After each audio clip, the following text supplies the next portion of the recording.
Imagine uma figura que marcou a história com um misto de fascínio e terror, a Condessa Elizabeth Bathory, conhecida por alguns como a Condessa Sanguinária. Seu nascimento em 7 de agosto de 1560, ocorreu no majestoso solar da família Enir Báthory, uma joia escondida no leste do Reino da Hungria, a apenas 235 quilômetros da efervescente Budapeste. Seus pais, a baronesa Anna Bathory e o barão George VI Bathory, pertenciam a um dos clãs mais ilustres da nobreza húngara, unidos não apenas pelo sangue, mas também por laços consanguíneos que remontavam a gerações. O sobrenome Bathory, que significa herói nobre, carrega uma ironia cortante quando associado à sua portadora mais infame. A lenda familiar conta que por volta do ano 900, um ancestral chamado Vitus, tido como um homem corajoso e bondoso, teria derrotado um dragão que aterrorizava a região, ganhando assim o direito de adotar o nome Bathory e o imponente castelo de Ecsed. Esse símbolo de poder, mais tarde conhecido como Nageksed, tornou-se o berço de Elizabeth, um lugar de beleza estonteante na grande planície do norte, próximo à fronteira com a Romênia. Criada no seio do calvinismo protestante, Elizabeth recebeu uma educação esmerada digna de sua linhagem. Dominava com maestria o latim, o alemão, o húngaro e o grego, demonstrando uma inteligência aguçada e uma curiosidade voraz. No entanto, sua infância não foi isenta de sombras. Sofria de crises epiléticas e enxaquecas debilitantes, males que assombravam sua família há séculos. Na época, a epilepsia era envolta em mistério e preconceito, muitas vezes associada a possessões demoníacas ou loucura, o que forçava as famílias a ocultar a condição de seus entes queridos. Elizabeth viveu em uma era de transição, onde a Idade Média cedia espaço ao Renascimento. Sua educação, embora avançada para uma mulher da época, era permeada por contradições. Enquanto absorvia conhecimentos científicos e abraçava a fé protestante, ainda convivia com o peso da influência católica e do poderio do Sacro Império Romano-Germânico. Esperava-se dela a doçura e a submissão típicas de uma dama nobre, mas seu cotidiano era marcado por cenas de violência brutal. Desde cedo testemunhou punições medievais que chocariam até os mais endurecidos, chicotadas, mutilações e execuções por crimes menores, como furto ou acusação de bruxaria. Mulheres que ousavam desafiar os padrões de comportamento feminino muitas vezes encontravam um fim trágico na fogueira ou afogadas. A justiça da época era implacável e arbitrária. Poucas décadas antes de seu nascimento, a revolta camponesa de 1514 havia sido esmagada com uma crueldade inigualável. Seu líder, George Dossa, foi submetido a um suplício atroz, sentado em um trono de ferro em brasas, corado com uma coroa de metal aquecido, enquanto seu irmão era esquartejado diante de seus olhos, e sua carne, devorada pelos próprios rebeldes como advertência macabra. Esses espetáculos de horror não eram exceção, mas sim uma realidade cotidiana para a nobreza, que detinha o poder de julgar e punir seus servos. A família Bathory ocupava uma posição de destaque não apenas na Hungria, mas também na Polônia. Seu tio paterno, Andrew Bonaventura, era voivode da Transilvânia e chefe de justiça da Hungria, enquanto seu tio materno, Stephen Bathory, ascendeu ao trono polonês em 1575, tornando-se o rei Stefan Bathory e grande duque da Lituânia. Vários membros do clã ostentaram o título de príncipe da Transilvânia, e seu legado perduraria com primos como Sigismundo e Gabriel. Os Bathory eram donos de vastas terras que hoje abrangem partes da Hungria, Eslováquia e Romênia, e sua riqueza era tão imensa que emprestavam dinheiro até mesmo aos Habsburgos, a dinastia mais poderosa da Europa Central. Os Habsburgos, com sua sede em Viena e mais tarde, em Praga, governaram por mais de 6 séculos, moldando o destino de nações como Hungria, Croácia, Boêmia e Espanha. Elizabeth cresceu em um mundo onde o poder e a violência andavam de mãos dadas, e onde a nobreza ditava as regras com punho de ferro. Sua história, portanto, não é apenas a de uma mulher, mas o retrato de uma época em que a crueldade era moeda corrente e a justiça, um privilégio dos poucos. Um império forjado não apenas pela espada, mas por alianças estratégicas que uniram reinos e continentes. Os Habsburgos, com sua astúcia inigualável, incorporaram aos seus domínios principados italianos, as ricas terras dos Países Baixos e, mais tarde, até mesmo o trono do distante México, um poder que se estendia como uma teia inquebrável sobre a Europa e além. Sua ascensão não foi obra do acaso, mas o resultado de uma combinação letal, guerras calculadas e casamentos ainda mais calculados. Cada união nupcial era um golpe de mestre no tabuleiro do poder, consolidando dinastias e expandindo fronteiras. Mas como acontece com todos os impérios que se acreditam eternos, as rachaduras começaram a aparecer. A família, outrora unida, fragmentou-se em ramos rivais, e foi no século XVI que a divisão entre os Habsburgos espanhóis e austríacos se tornou irreconciliável. Carlos V, o imperador que dominou metade do mundo conhecido, abdicou em 1556, deixando um legado tão grandioso quanto frágil.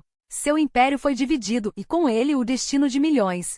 Os Habsburgos, mestres na arte da política matrimonial, pagaram um preço alto por sua obsessão em manter o sangue puro, uma linhagem tão consanguínea que deformidades físicas e mentais se tornaram sua marca registrada. A mandíbula prognática, o famoso queixo Habsburgo, era apenas o sintoma mais visível de uma decadência que corrói por dentro.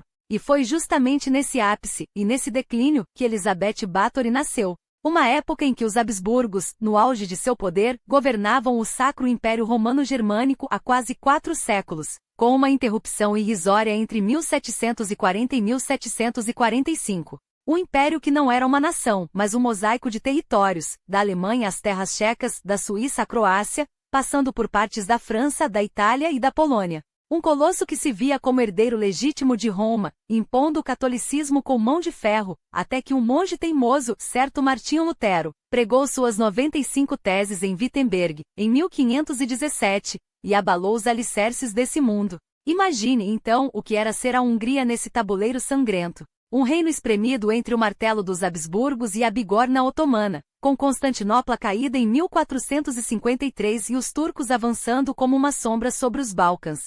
A nobreza húngara, dividida e ambiciosa, via-se obrigada a escolher entre 2 males, a dominação austríaca ou a invasão islâmica. Foi nesse caldeirão de traições e alianças frágeis que Matias Corvinus, o rei justo, tentou erguer a Hungria como uma potência renascentista. Seu reinado foi um farol de cultura e resistência até que sua morte, em 1490, mergulhou o país no caos. Sem seu gênio militar, a Black Army, seu exército lendário, desmoronou. E com ela, a última barreira contra o avanço otomano. Os nobres húngaros, ávidos por poder mas incapazes de governar, escolheram reis fracos manipuláveis. Foi assim que em 1526, o desastre de Mohacs selou o destino da Hungria. O rei Luís II morreu no campo de batalha, Buda foi reduzida a cinzas, e o trono ficou à mercê de 2 pretendentes. De um lado, Fernando I, arquiduque da Áustria, irmão do todo-poderoso Carlos V e representante dos Habsburgos. Do outro, János Szászlói, voivoda da Transilvânia, apoiado por uma facção da nobreza, incluindo os Báthory. E aqui a história de Elizabeth começa a se entrelaçar com a grande política. Seu avô, István Báthory, era um dos pilares de Szászlói. Já seu pai, George, oscilaria entre a lealdade ao voivoda e a pragmática submissão aos Habsburgos. Uma dança perigosa onde cada passo podia significar a ruína.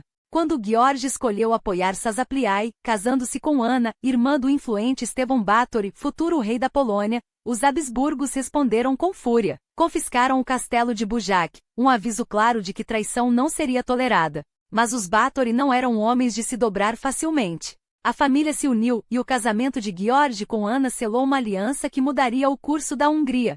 Porém, os Habsburgos não esquecem. E não perdoam. Enquanto isso, János Szászlói lutava para manter um reino dilacerado. Revoltas camponesas, a perda de Buda para os turcos em 1541, e a traição final, sua aliança desesperada com Suleimã, o Magnífico, o mesmo sultão que esmagara a Hungria em Mohacs. Quando morreu, deixou um legado amargo, uma Hungria dividida em 3. Uma parte sob domínio otomano, outra, um reino fantoche dos Habsburgos. E a Transilvânia, um principado semi-independente, onde os Báthory reinariam como senhores absolutos. Era nesse mundo de sombras e sangue que Elizabeth cresceria. Um mundo onde a lealdade era uma moeda barata, a traição uma arte, e o poder se media em alianças e em corpos. No coração desse tabuleiro de xadrez sangrento, onde impérios se digladiavam e a fé era negociada como mercadoria, ergueu-se a Transilvânia, um oásis de tolerância em meio ao caos. Não por acaso, mas por cálculo. Entre as garras do sultão e a cruz dos Habsburgos, seus príncipes teceram um jogo próprio, uma constituição que garantia poder, uma liberdade religiosa que escandalizava a Europa e uma neutralidade que era, na verdade, uma faca de 2 gumes. Aqui, entre os Cárpatos nevosos e as florestas que sussurravam segredos, os Báthory reinavam. E não por benevolência, mas porque sabiam que no mundo onde a lealdade se media em ouro e traições, a única moeda que nunca desvalorizava era o medo. Elizabeth nasceu nesse caldeirão. Seu tio, Esteban Báthory, católico de fachada, protestante de conveniência, havia transformado a Transilvânia no primeiro território da Europa a decretar, em 1568, que nenhum homem poderia ser perseguido por sua fé. Um gesto revolucionário? Não. Um movimento estratégico. Num reino onde húngaros, saxões e séquiles dividiam o poder com romanos ortodoxos e unitários, a discórdia religiosa seria suicídio. Melhor então permitir que cada um rezasse ao seu Deus, desde que pagasse seus impostos e jurasse obediência aos Báthory. A tolerância era um luxo que só os poderosos podiam bancar. E o poder, esse sim era herdado com sangue. Quando Esteban subiu ao trono em 1571, primeiro como voivoda, depois como príncipe sob a sombra otomana, a Transilvânia tornou-se um reino dentro do império, independente nas decisões internas, mas refém nas guerras alheias. Um equilíbrio frágil. Seu sucessor, Sigismundo Báthory, primo de Elizabeth, dançou essa valsa perigosa por anos, aliando-se ora aos Habsburgos, ora aos turcos, até que a Guerra Longa, de 1593 a 1606, arrastou a região de volta ao abismo. A Transilvânia mais uma vez virou peão. E os Báthory, mestres em sobreviver, souberam quando trocar de lado. Foi nesse palco que Elizabeth aprendeu sua primeira lição. O casamento não era sobre amor, mas sobre alianças. Aos 10 anos foi prometida a Ferenc Nadasdy, herdeiro de uma das famílias mais poderosas da Hungria Real, aquele pedaço de terra que os Habsburgos ainda controlavam, encravado entre a Áustria e os domínios otomanos. Não era um casamento qualquer, era um pacto. Uma ponte entre a Transilvânia dos Báthory e os domínios dos Nadasdy, uma união que fortaleceria ambos os clãs numa época em que um passo em falso poderia significar a ruína. E assim a menina foi enviada a Sarvar, o castelo dos Nadasdy, para ser moldada à imagem de sua futura família. Mas Sarvar não era um convento.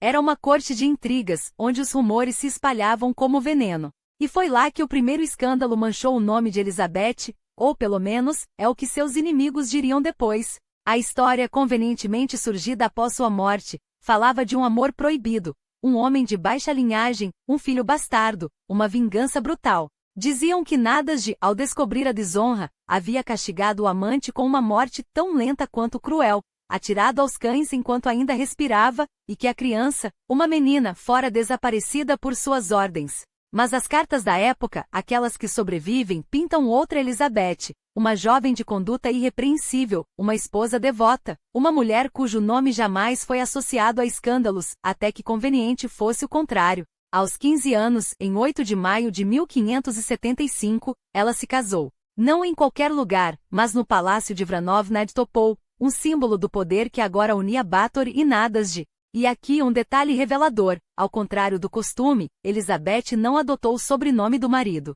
Permaneceu Báthory de Exed, um lembrete sutil de que mesmo como esposa sua lealdade pertencia primeiro ao sangue que corria em suas veias. O casamento, porém, não foi apenas um acordo político frio. Por trás das cortinas de veludo, algo raro floresceu: afeto. Ferenc e Elizabeth tiveram filhos, muitos filhos, embora a maioria tenha sido ceifada pela morte precoce, como era comum na época. Só 3 sobreviveram: Ana, Katalin e Paul, criados sob os cuidados de uma governanta, enquanto a mãe aprendia outra lição crucial: governar na ausência do marido. Porque Ferenc, como todo nobre da época, era um soldado. E a guerra contra os otomanos não esperava.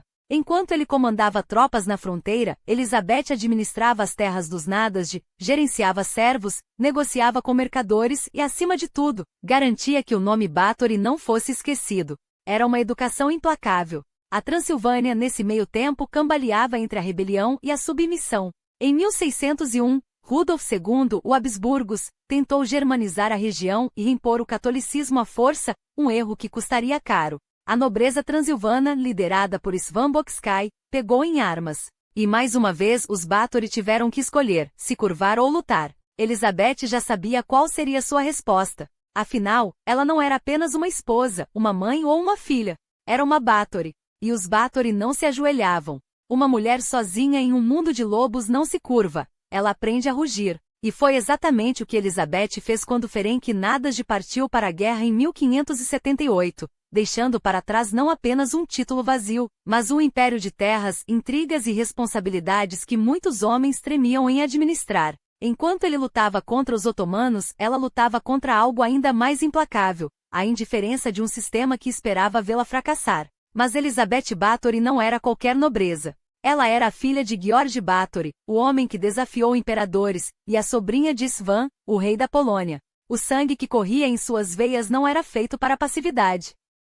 Os registros históricos não mentem, ela não apenas manteve as propriedades dos nadas intactas como as fez prosperar. Cada castelo, cada vila, cada pedaço de terra sob seu comando se tornou um bastião de ordem em meio ao caos da Transilvânia. Viena, embora não fosse ainda a joia dos Habsburgos, era uma cidade estratégica, e Elizabeth garantiu que as rotas comerciais e os tributos fluíssem sem interrupções. Mas seu legado vai além dos livros contábeis. Enquanto a guerra roubava maridos e deixava viúvas à própria sorte, ela estendeu a mão. Mulheres que perderam tudo encontraram nela não apenas uma protetora, mas uma aliada. Clínicas improvisadas surgiram em suas terras, onde feridos eram tratados e os mais frágeis recebiam amparo. Não por caridade, mas por uma compreensão aguda de que um povo saudável era um povo leal. E a lealdade, ela sabia, não se conquistava com medo, embora muitos tentassem.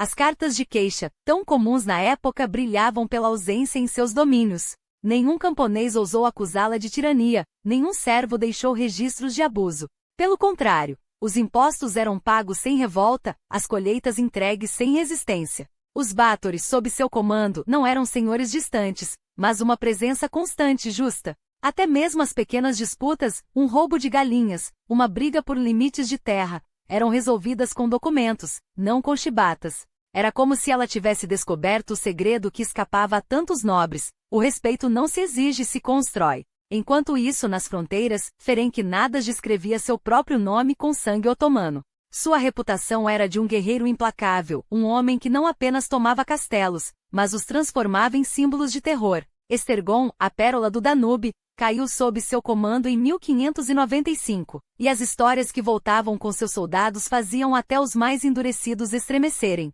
Diziam que ele brincava com as cabeças decapitadas de prisioneiros como se fossem bolas, que sua crueldade com os inimigos não conhecia limites. Mas quem ousaria julgar um homem em tempo de guerra? Naqueles dias, a linha entre herói e monstro era traçada pelo lado vencedor, e Nadas de, afinal, lutava pelo lado certo.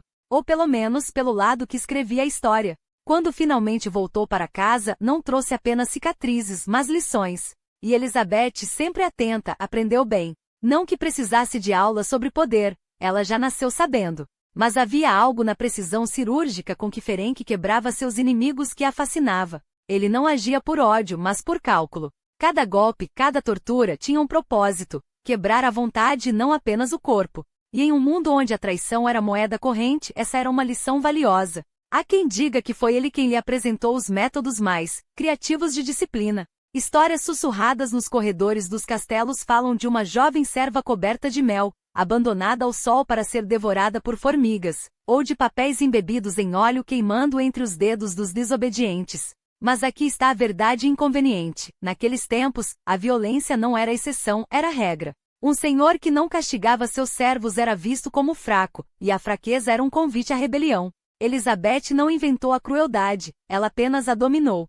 E se havia uma diferença entre ela e os outros nobres, era esta: enquanto eles agiam por capricho, ela agia por estratégia. Mas não se engane, as acusações que viriam depois, aquelas que a pintariam como um demônio sedento de sangue, não nasceram de seus atos contra servos. Não, o verdadeiro escândalo não eram as punições a camponeses, mas os rumores sobre o que acontecia nos aposentos privados de Astice. E aqui, meu caro leitor, é onde a história se torce. Porque se Elizabeth era implacável com seus inimigos, era com os nobres que ela reservava suas lições mais pessoais.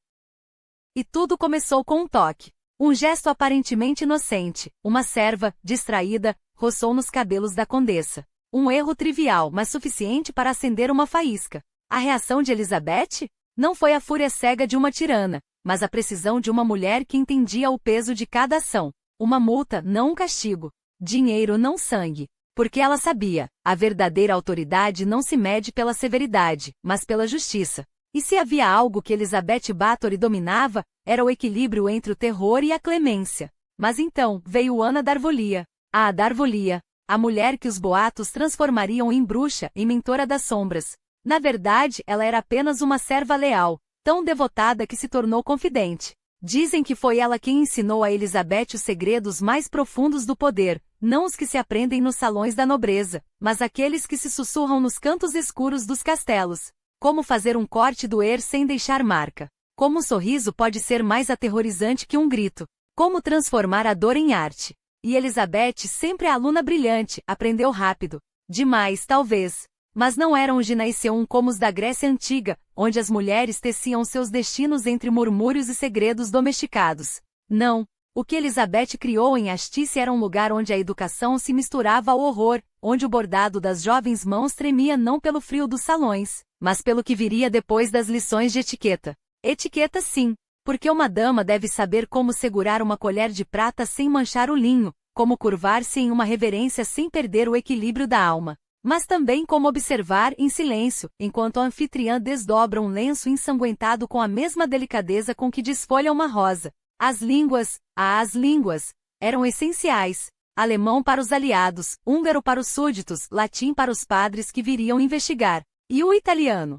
Esse era para sussurrar promessas às jovens que chegavam de terras distantes, sonhando com um casamento vantajoso ou, no mínimo, com um lugar quente para passar o inverno. Elizabeth, que dominava 4 idiomas antes dos 20 anos, sabia muito bem como usar cada um deles. Como uma faca afiada cortava onde doía mais, na esperança. Convites eram enviados às filhas da pequena nobreza, aquelas cujos dotes não garantiam um futuro, mas cujas famílias ainda tinham orgulho demais para vê-las servindo como criadas. Venham aprender os costumes da corte, diziam as cartas, seladas com cera vermelha como um presságio. Aqui, vocês serão preparadas para um casamento digno.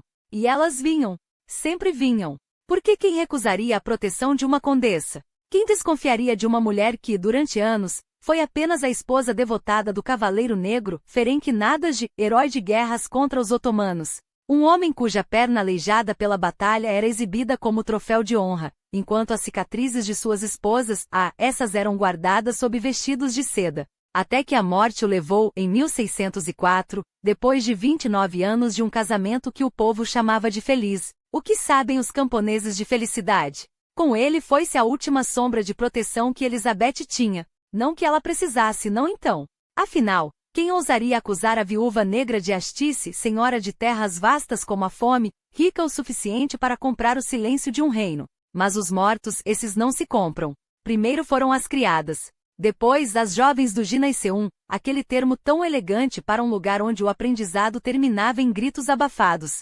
Doenças, diziam. Cholera, assegurava Elizabeth, enquanto os corpos eram enterrados à pressa, sem que os padres pudessem examinar os pescoços marcados, os dedos sem unhas, os lábios costurados. A epidemia, ela murmurava, enquanto distribuía esmolas aos aldeões para que rezassem pelas almas das pobres vítimas da peste.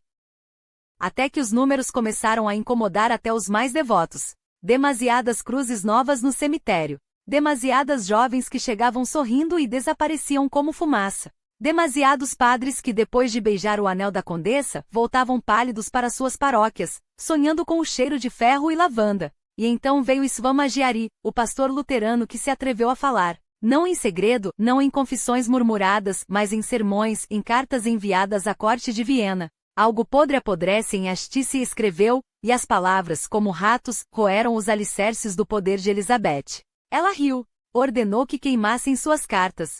Mandou presentes ao palatino George Thurzó, homem de Deus e da lei, encarregado de zelar por seus filhos e suas terras. Rumores de camponeses, ela disse, enquanto seus criados espalhavam moedas entre os juízes locais. Inveja de quem nunca teve o que eu tenho. Mas Thurzó não era um homem que se comprasse com prata. Era um homem que lia a Bíblia e conhecia o peso do sangue. E quando, em 1610, as denúncias se tornaram um coro ensurdecedor, 300 testemunhas, 52 depoimentos colhidos em outubro daquele ano, até os Báthory não puderam mais protegê-la. Até Gabriel, seu primo, o príncipe da Transilvânia, virou o rosto, porque algumas contas não se pagam com ouro. E Elizabeth, em sua arrogância, esqueceu que até os monstros têm donos.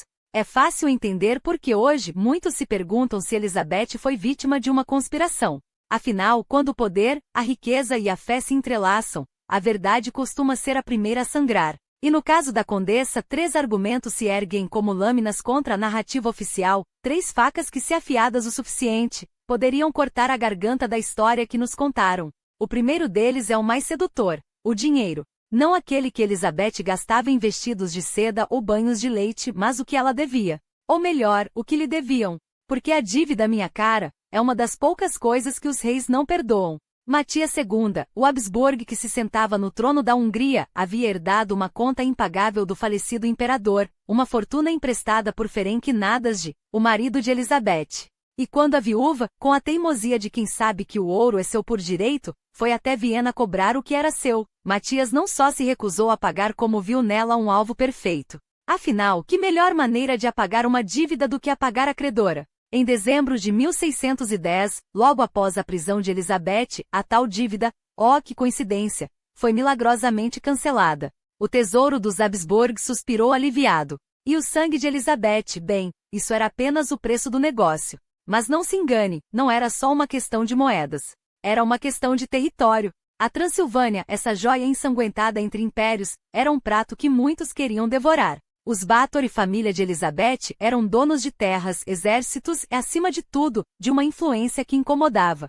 Seu primo Gabriel, príncipe da Transilvânia, sonhava em expandir seus domínios para as terras reais da Hungria, e Elizabeth, com seus contatos e seu ouro, era sua aliada mais valiosa. Enquanto Thurzó, o justiceiro, fingia investigar crimes, ele na verdade estava negociando a paz com os Habsburg. Uma paz que, convenhamos, ficaria muito mais fácil sem uma Báthory solta, financando rebeliões e desafiando o trono. Gabriel sabia disso. Todos sabiam. Remover Elizabeth não era apenas uma questão de moral. Era uma jogada de xadrez. E no tabuleiro da política, os peões são sacrificados sem cerimônia. E então chegamos ao terceiro argumento, o mais sutil e talvez, o mais venenoso: a fé. Porque em 1610, a Europa já cheirava a pólvora da Guerra dos 30 Anos. Os Habsburg, católicos ferrenhos, olhavam para a Transilvânia, terra de protestantes, de hereges, de nobres que se recusavam a curvar a cabeça para Roma, com o mesmo desdém com que um leão olha para um filhote de veado. Elizabeth, calvinista, era um espinho na carne deles. Seu tio, o rei Stefan Báthory, havia sido um católico conveniente, mas ela era teimosa, ela era perigosa. E em um continente onde a Inquisição ainda queimava bruxas nas praças, uma mulher rica, viúva e protestante era um alvo tão tentador quanto um cofre aberto. Claro, há quem diga que a religião não poderia ter sido o motivo, afinal, as primeiras acusações vieram de um pastor luterano, não de um cardeal. Mas isso só prova o quão bem urdida era a armadilha. Os Habsburg não precisavam sujar as próprias mãos. Bastava que os rumores começassem, que as testemunhas, todas de segunda mão, todas ouvidas por Thurzó, fossem convincentes o suficiente. E em uma terra onde a tolerância religiosa era mais exceção do que regra, quem se arriscaria a defender uma monstra calvinista? Quando Thurzó aprendeu, em 30 de dezembro de 1610, não encontrou corpos. Não encontrou provas. Encontrou, segundo suas próprias palavras, uma jovem morta e outra ferida. Mas onde estavam os restos das outras? As 600 vítimas que os boatos juravam existir? As testemunhas falavam de torturas, mas só de ouvido. Os servos confessaram, mas sob ameaça. E Elizabeth? Foi pega, dizem, em flagrante jantando com convidados enquanto uma pobre criatura gemia em algum canto do castelo. Conveniente, não? Demasiado conveniente. Thurzó, aliás, tinha todos os motivos para sorrir. Além de herdar a tutela dos filhos de Elizabeth, ele ganhou acesso às suas terras, seus castelos, seu ouro. Um homem que se dizia horrorizado com o sangue, mas não hesitou em mergulhar as mãos nele quando o preço estava certo. E assim, entre dívidas canceladas, terras confiscadas e uma fé queimada em fogueiras, Elizabeth Báthory foi transformada de nobreza poderosa em monstro. Não por acaso, não por justiça, mas porque, no fim das contas, os verdadeiros predadores nunca usam suas próprias garras. Eles preferem que outros sujem as mãos por eles, enquanto colhem os frutos. E as vítimas? Há sempre as mesmas. Meninas entre 10 e 14 anos, filhas da pequena nobreza, enviadas à clínica ginecológica da condessa como se fossem ovelhas para o matadouro. Não por acaso, mas por design. Porque quem melhor para servir de cobaia do que aquelas que ninguém procuraria? Aquelas cujos desaparecimentos poderiam ser explicados com um encolher de ombros. Deve ter fugido com um amante, talvez tenha caído doente, Deus quis assim. Os poucos que ousaram falar contaram histórias que gelam o sangue.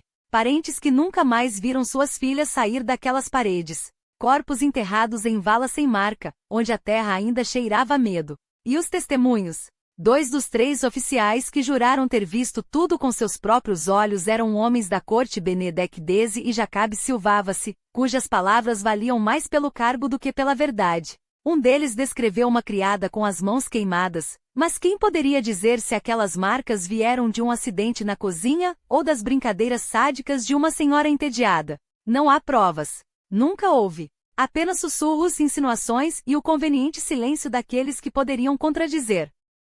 E então veio Ana. Uma menina, apenas mais uma vítima, mas que sobreviveu o suficiente para contar com a mão e o braço destruídos, como a condessa a marcará para sempre. Em troca de seu depoimento recebeu 50 moedas de ouro, 15 quilos de trigo e um pedaço de terra. Um preço irrisório pela dor de uma vida. Hoje ela ainda trabalha nos campos de Xeste, arrastando o braço aleijado como um lembrete vivo do que acontece quando se cruza o caminho de quem tem poder de mais e consciência de menos. Mas os números. Os números são a parte mais cômica dessa farsa. 650 vítimas, dizem. Um número arredondado conveniente extraído da boca de uma criada chamada Susana, que por sua vez, ouviu de alguém que talvez tenha visto algo em um livro que ninguém jamais apresentou ao tribunal. Jacabe Silvava-se, o mesmo que jurou ter visto tudo, nunca mencionou esse tal registro. E por que mencionaria? Quando a lenda já estava escrita, por que estragar a história com detalhes chatos como evidências? Na realidade, os próprios juízes reduziram a conta para 50, 60 no máximo. Mas que importância tem?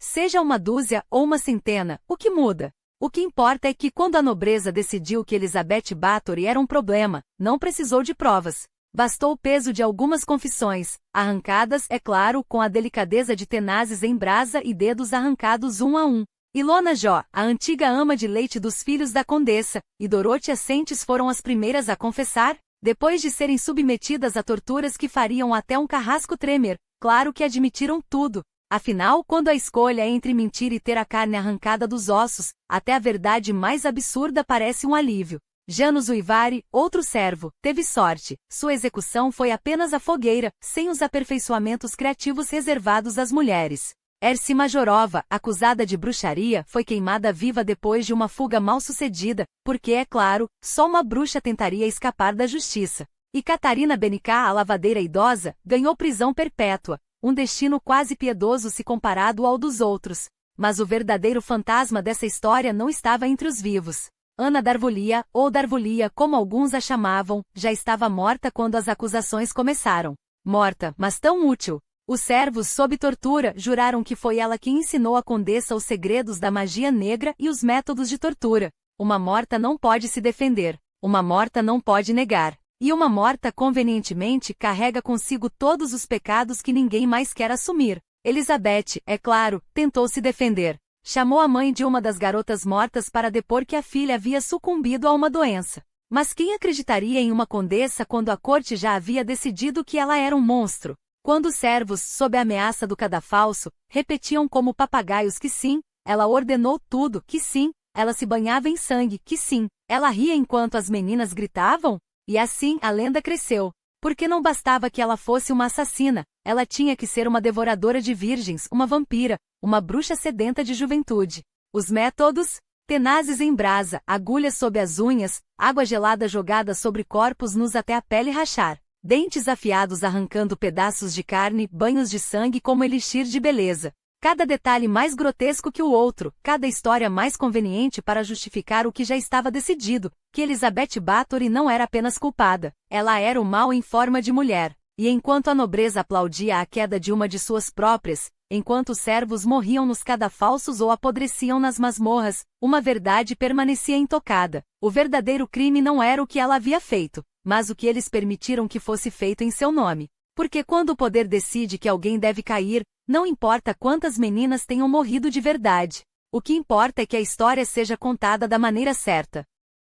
E esta, caros senhores, é a versão que vocês vão lembrar. Mas não foi apenas a rede de cúmplices que tornou seus crimes possíveis, foi a própria estrutura que os abrigou. Eu estou aqui por elas, pelas servas cujos nomes foram apagados dos registros, pelas jovens cujas famílias nunca receberam justiça, pelas nobres que, como Lady Anna Velliquer, Lady Judith Pogan e Lady Cell, foram acusadas de atrair vítimas para os aposentos de Elizabeth sob a fachada de um tratamento ginecológico. E quando as criadas locais se esgotaram, quando os corpos já não podiam ser escondidos nos porões de Exeter, quem mais senão a própria filha de Elizabeth, a jovem Catelyn, teria participado daqueles rituais? Há relatos sussurrados, é verdade, de uma sessão de tortura nas masmorras do castelo, onde se dizia que Elizabeth instalara uma câmara dedicada exclusivamente ao sofrimento. Uma câmara que convenientemente só os servos conheciam. E aqui está o detalhe mais revelador: nenhum deles jamais pisou em um tribunal. Elizabeth? Nem sequer foi julgada. 2 processos foram abertos em janeiro de 1611, um em 2 de janeiro, quando ela foi detida sob o pretexto de ajudar nas investigações, e outro em 7 do mesmo mês, quando lhe foi negado o direito como nobre de comparecer às audiências. Em vez disso foram seu filho Paul e seus genros, Nicholas Winsky e George Drugetro, quem negociou seu destino. E Thurzó? A Thurzó esteve lá apenas para garantir que as terras dos Bathory não caíssem nas mãos da coroa. As cartas que trocou com Winsky deixam claro: o plano sempre foi encobrir um convento, disseram primeiro. Depois o isolamento em Exeter sob supervisão rigorosa. Mas o rei Matias, atento ao poderio da família transilvana, queria mais do que isso, queria humilhá-la. Exigiu um julgamento público, uma execução exemplar, a confiscação das propriedades. Até que Thurzó, com sua eloquência protestante e suas conexões, o convenceu do contrário. House arrest. Uma prisão domiciliar que, para uma mulher como Elizabeth, era pouco mais do que uma formalidade. Afinal, que castigo é esse para uma condessa que passa seus últimos dias em aposentos forrados de seda, atendida por criados que tremem ao cruzar seu olhar? Dizem que a mantiveram em um quarto sem janelas, mas as paredes de tijolos não impediram que seus desejos fossem satisfeitos. Há quem jure que tentou fugir. Outros juram que mesmo confinada seu poder nunca diminuiu. Até que em 21 de agosto de 1614, aos 54 anos, Elizabeth Bathory morreu, em sua cama em seu castelo, sem jamais responder por seus crimes. E o mais irônico, seu testamento foi honrado. Suas terras, seus tesouros, sua herança foram passados a seus herdeiros como se nada tivesse acontecido. O dano, porém, já estava feito. Não apenas às vítimas, mas à própria história. Porque quando os aldeões de Exeter, aterrorizados, arrancaram seu corpo do cemitério local, não foi apenas um cadáver que desapareceu, foi a verdade. Alguns dizem que ela repousa em uma tumba sem nome na cripta dos Bathory, em Exeter. Outros que foi secretamente reenterrada em Nirbator, sua terra natal. Ou quem sabe na igreja de Exeter, cujo túmulo, quando aberto em 1938, estava vazio. Conveniente, não acham? Mas aqui está o verdadeiro escândalo. As primeiras versões escritas de sua história só surgiram um século depois de sua morte. E de onde vieram? Dos registros de George Thurzó, o mesmo homem que orquestrou seu encobrimento. As provas que usaram nos julgamentos, as confissões obtidas sob tortura, os depoimentos que nunca foram questionados. Tudo isso foi cuidadosamente selecionado, editado, moldado para servir a um propósito. E então veio a lenda. A história do banho de sangue, da sede de juventude, do vampirismo que transformou uma assassina em um mito. Uma invenção de 1729, cortesia do jesuíta Laszlo Turokse, que colheu os boatos dos camponeses supersticiosos e os eternizou em trágica história. Um conto tão sedutor que quando Matias Bell o repetiu em 1742, já ninguém se perguntava se era verdade, apenas como havia sido possível. E por que, afinal, as acusações de banhos de sangue nunca apareceram nos autos do julgamento? Por que demorou tanto para que o vampirismo se tornasse parte de sua lenda? Porque mitos não nascem do nada. Eles são criados. E no século XVIII, quando a Europa tremia com o medo dos mortos-vivos, que figura melhor para encarnar esse terror do que uma condessa húngara poderosa e impune, cujos crimes já haviam sido varridos para debaixo do tapete da história? A verdade? Ela se perdeu entre o que conveniente esquecer e o que era útil inventar. E assim Elizabeth Bathory deixou de ser uma mulher para se tornar um símbolo, um aviso, uma fantasia, um pesadelo. Tudo, menos o que realmente foi, uma assassina que agiu à luz do dia, protegida pelo mesmo sistema que agora a condena. Porque no fim das contas não são os monstros que nos assombram. É a certeza de que enquanto houver poder, sempre haverá quem os abrigue. Não é à toa que o folclore europeu se alimentou de medos tão profundos desde a Idade Média. Mas os séculos 17 e 18 foram especialmente férteis para o terror. Fome, doenças, revoltas, uma época em que a razão mal conseguia segurar as rédeas da loucura coletiva. E foi nesse caldo de desespero que o vampiro emergiu, não como mera lenda, mas como uma necessidade. Sim, porque quando a fome aperta e a morte bate à porta, até os mais céticos se agarram ao sobrenatural. A Áustria-Hungria, berço da racionalidade iluminista, chegou a oficializar investigações sobre surtos de vampirismo, relatórios sérios, assinados por burocratas que, entre uma praga e outra, temiam mais os mortos-vivos do que os vivos famintos. Não é irônico? Enquanto filósofos debatiam a natureza do homem, camponeses cravavam estacas em cadáveres suspeitos. E foi nesse solo envenenado de superstição e poder que Elizabeth Bathory floresceu como mito. Não por acaso, sua história se entrelaça com a do primeiro vampiro literário, aquele que sairia das fogueiras das bruxas para habitar os salões da alta cultura. Quando John Polidori publicou O Vampiro em 1819, não estava apenas inventando um gênero, estava liberando o monstro que já habitava o imaginário coletivo. Aquele mesmo monstro que décadas antes havia sido usado para explicar o inexplicável, corpos exumados com sangue na boca, aldeias dizimadas por pestes vampíricas. Polidori, Shelley e Byron, todos brincaram com fogo naquela noite fatídica em Vila Diodati, mas só um deles entendeu que o verdadeiro horror não estava nos cadáveres que se levantavam, e sim nos vivos que os criavam.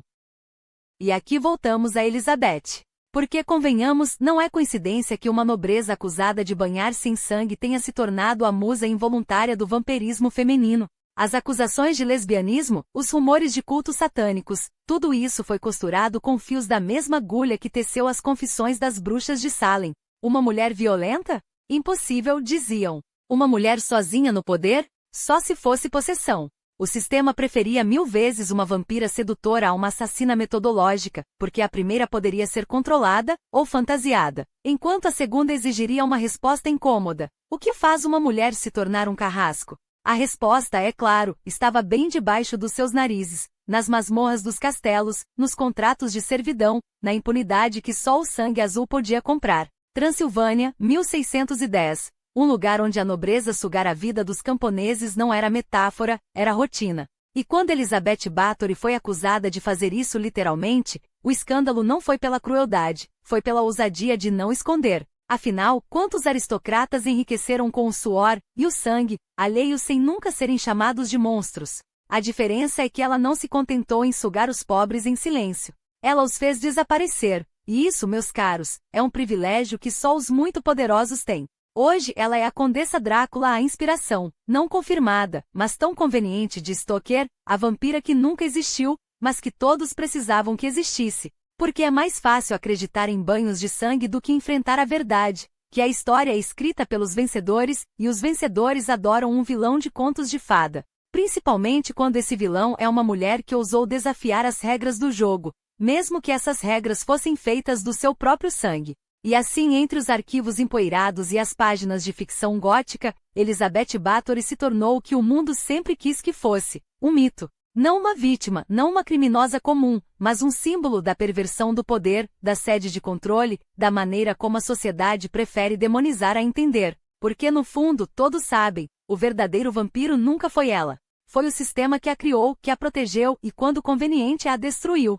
E que até hoje se alimenta de histórias como a sua para nos distrair de uma pergunta simples e aterradora. Quantos Bathories ainda caminham entre nós intocáveis? Você quer a verdade? A verdadeira verdade? Então prepare-se, porque ela não vem em números precisos nem em confissões assinadas, ela vem em silêncios, em documentos queimados, em testemunhas compradas e em uma pergunta que ecoa há séculos.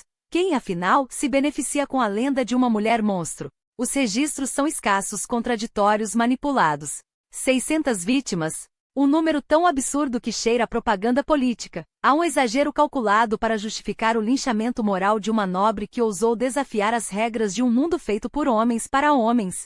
50? 20? Uma dúzia? Até os inquisidores da época, aqueles mesmos que torturavam bruxas até extraírem a confissão desejada, hesitaram em apresentar provas concretas. Conveniente, não? Quando a história é escrita pelos vencedores, os detalhes inconvenientes têm o hábito de desaparecer. E então ficamos com os rumores. Aqueles que pintam Bathory como uma sádica que se banhava no sangue de virgens para preservar a juventude, um mito tão poético que parece saído de um conto de fadas sombrio, não de um processo judicial. Ou os que sussurram que ela era apenas mais uma aristocrata cruel em uma era onde a crueldade era moeda corrente, mas com um agravante: ser mulher. Mulher rica. Mulher que governava terras, que não se curvava, que não pedia permissão. Mulher perigosa. Diga-me, o que assusta mais? Uma assassina em série ou uma mulher que recusou o script que lhe foi imposto? Porque a história adora um vilão, mas detesta uma rebelde. Bathory não foi a primeira nem será a última a ser transformada em bode expiatório, um espantalho erguido para distrair os camponeses enquanto os verdadeiros lobos devoram o rebanho. Então sim, conte-nos, o que você acha? Que ela foi uma carniceira sedenta por dor alheia? Ou que seu maior crime foi existir em um mundo que não suporta mulheres com poder, com ambição, com cicatrizes? Deixe seu veredicto nos comentários, mas lembre-se, a história já decidiu por você. A questão é se você vai engolir a versão que te serviram, ou se vai ousar mastigar os ossos que sobraram.